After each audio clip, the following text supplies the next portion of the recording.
Halo, assalamualaikum semuanya. Kembali lagi di YouTube channel Flow. Hari ini masih sama kita akan mempelajari tentang sejarah Indonesia. Nah, sebelum itu jangan lupa untuk kalian yang belum subscribe, silahkan di subscribe dulu video ini, karena ini untuk membantu kalian juga dalam pembelajaran video selanjutnya.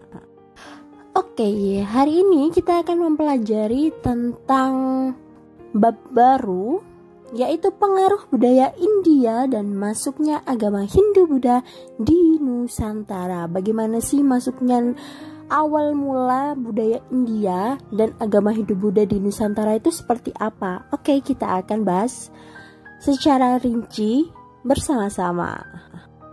Jangan lupa kalian catat apa saja yang menurut kalian penting, oke? Materi pertama yang kita akan pelajari adalah perkembangan kebudayaan dan agama Hindu di Hindustan. Jadi awal mula agama Hindu itu berada di Hindustan. Nah, Hindustan merupakan sebutan untuk kawasan yang sekarang menjadi wilayah negara India, Pakistan, Bangladesh, Afghanistan, dan Nepal. Nah, pada tahun 3000 sampai 2000 sebelum Masehi, kawasan lembah Sungai Indus ini dihuni oleh bangsa Dravida. Mereka telah membangun kebudayaan yang maju seperti telah mengenal tulisan atau piktogram ya, sistem tata boga dan sistem pemerintahan. Oke, selanjutnya yaitu Hindu. Pada tahun ke-15 sebelum Masehi, bangsa Arya mulai berpindah ke kawasan Hindustan. Perpindahan tersebut menyebabkan terjadinya percampuran kebudayaan antara bangsa Arya dan bangsa Dravida. Ini gambar adalah contoh dari bangsa Arya ya. Sumber ajaran agama Hindu itu terdapat dalam kitab Weda yang ditulis dalam 4 bagian atau Samhitu namanya.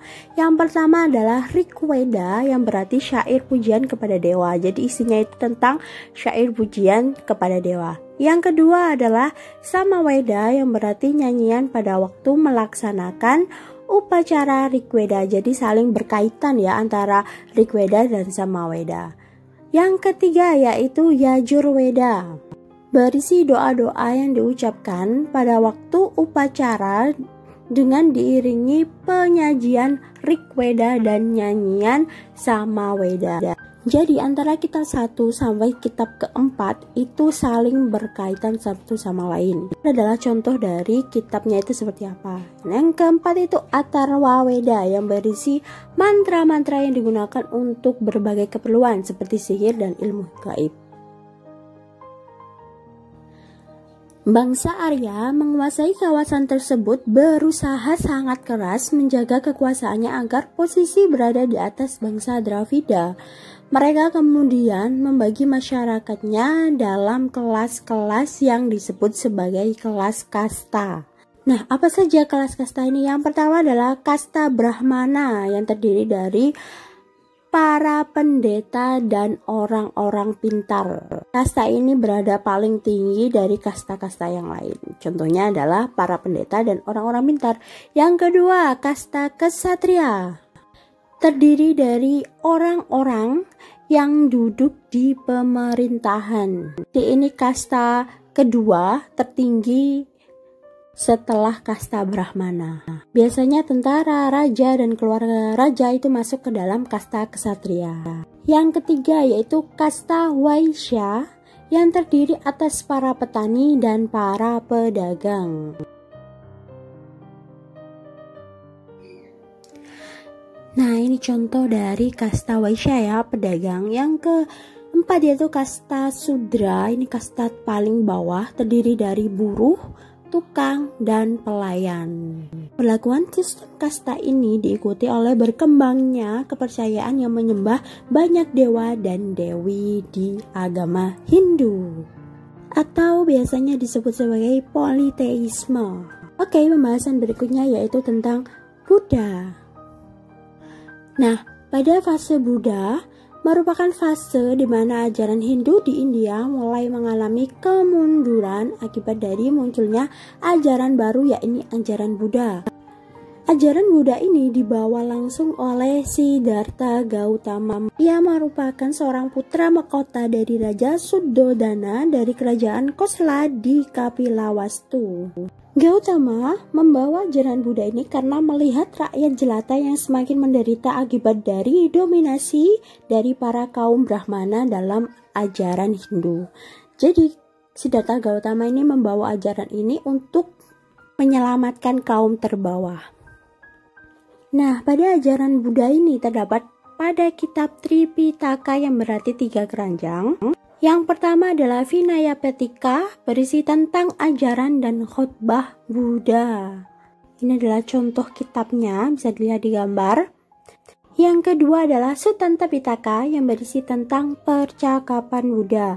Jadi percakapan-percakapan apa saja itu berada di dalam kitab Sutanta Pitaka. Yang ketiga yaitu Abdi Dharma Pitaka yang berisi tentang keterangan tentang tata tertib yang harus dijalankan oleh penganut Buddha. Kitab ini juga pengerjaan ulang dari kitab Sutanta Pitaka.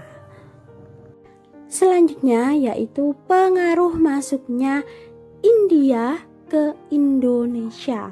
Nah, kita sudah masuk ke dalam masuknya India ke Nusantara atau ke Indonesia. Awal mulainya hubungan antara Indonesia dengan India adalah dalam bentuk hubungan dagang. Jadi awal mulainya hubungan mereka berdua itu adalah hubungan dagang ya. Namun kemudian berkembanglah menjadi hubungan antara agama dan budaya. Nah, di situ masuklah agama Hindu yang mulai berkembang dan mempunyai banyak pengikut di Indonesia. Jadi orang-orang India ini berdagang dengan membawa agama mereka. Raja Mulawarman dari Kutai dan Raja Purnawarman dari Kertanegara yang pertama kali memeluk agama Hindu. Oke, next yaitu teori masuknya kebudayaan Hindu-Buddha di Indonesia. Yang pertama adalah teori Brahmana. Teori Brahmana mengatakan bahwa kebudayaan Hindu-Buddha masuk ke Indonesia itu dibawa oleh para kaum Brahmana. Ini dibuktikan dengan adanya penemuan prasasti-prasasti yang menggunakan bahasa Sanskerta dan huruf Pallava yang hanya dimengerti oleh para Brahmana. Jadi mereka itu menganggap bahwa kaum Brahmana lah yang membawa ajaran Hindu masuk ke Indonesia. Yang kedua yaitu teori Ksatria. Nah, pada teori Ksatria ini mengatakan bahwa kebudayaan Hindu masuk ke Indonesia dibawa oleh para kaum Ksatria dan para prajurit. Mulanya nih di India dulu sering terjadi perang, kemudian para prajurit yang kalah banyak yang pergi meninggalkan India. Mereka inilah yang kemudian menyebarkan agama dan kebudayaan Hindu di wilayah Nusantara. Oke, sampai sini paham? Oke, kita lanjut ke teori Vaishya.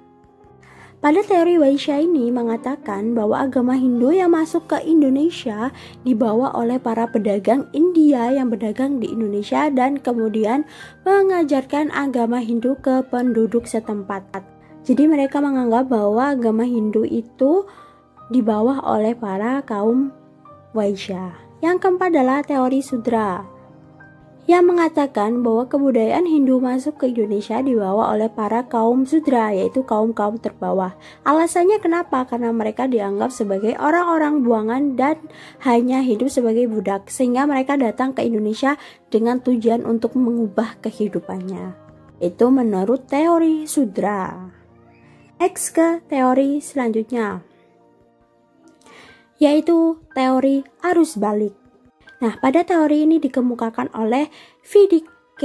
Box yang menyatakan bahwa penyebaran budaya dan agama India di Indonesia itu dilakukan oleh kaum terdidik. Nah, untuk itulah terbentuklah masyarakat Hindu terdidik yang dikenal dengan sebutan Sangha. Jadi menurut teori arus balik ini tidak ada kaitannya dengan teori Brahmana, teori Ksatria, dan teori Vaishya dan Sudra. Jadi murni dilakukan oleh kaum terdidik. Oke, sampai di sini dulu penjelasan kita. Jangan lupa tunggu next video selanjutnya. Sampai jumpa. Wassalamualaikum.